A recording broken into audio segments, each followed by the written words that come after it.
जुलाई 1 रु लागू हेब एसबु नुआ नियम। जुलाई मास आरंभ हेबाकु जाउछि। 2025 जुलाई 1 रु एपरि किछि नियम लागू हेबाकु जाउछि, जहार सीधासळख प्रभाव आपणक पकेट उपरे पड़िबो बोली कहा जाउछि। तेबे आसंतु जुलाई 1 रु कौन कौन नुआ नियम आसुछि और केउटी हेबो बड़ परिवर्तन, समस्त कथा जानिबा पाई वीडियो को शेष पर्यंत देखंतु। ता पूर्वरु वीडियो को गोटे लाइक करंतु आउ चैनल रे नुआ करी आसीथिले आम चैनल को सब्सक्राइब करी रखंतु, जा फल रे एमिति नुआ नुआ लेटेस्ट अपडेट सर्वप्रथमे पाई परिबे। तेबे चलंतु डेरी न करी कौन कौन नुआ नियम आसुछि ता विषय जानिबा। आगामी मासरु रेल टिकेट महंगा होई जिवो। तत्काल टिकेट बुकिंग पाई नियम मध्य परिवर्तन हेबो।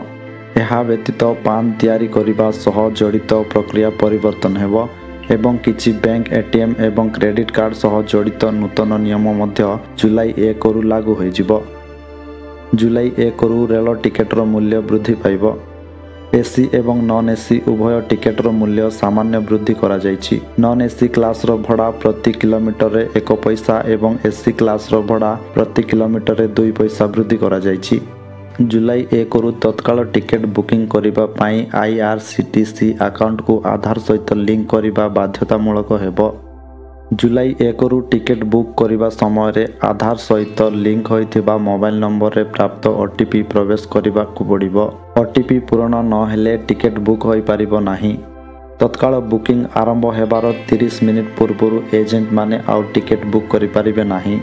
जुलाई 1 रु पान कार्ड तैयारी करिबा पाई आधार कार्ड रहिबा बाध्यतामूलक हेबो। एहा सहित पान कार्ड एवं आधार कार्ड लिंक करिबारे शेष तारीख 2025 डिसेंबर 31 तारीख स्थिर करा जायछि।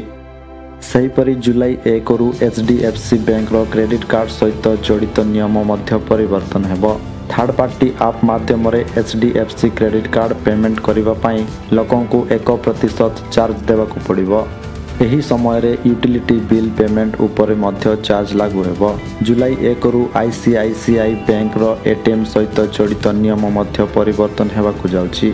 एबे ग्राहक मानक पाई एही बैंक रो एटीएम व्यवहार करिबा महंगा होई पारे।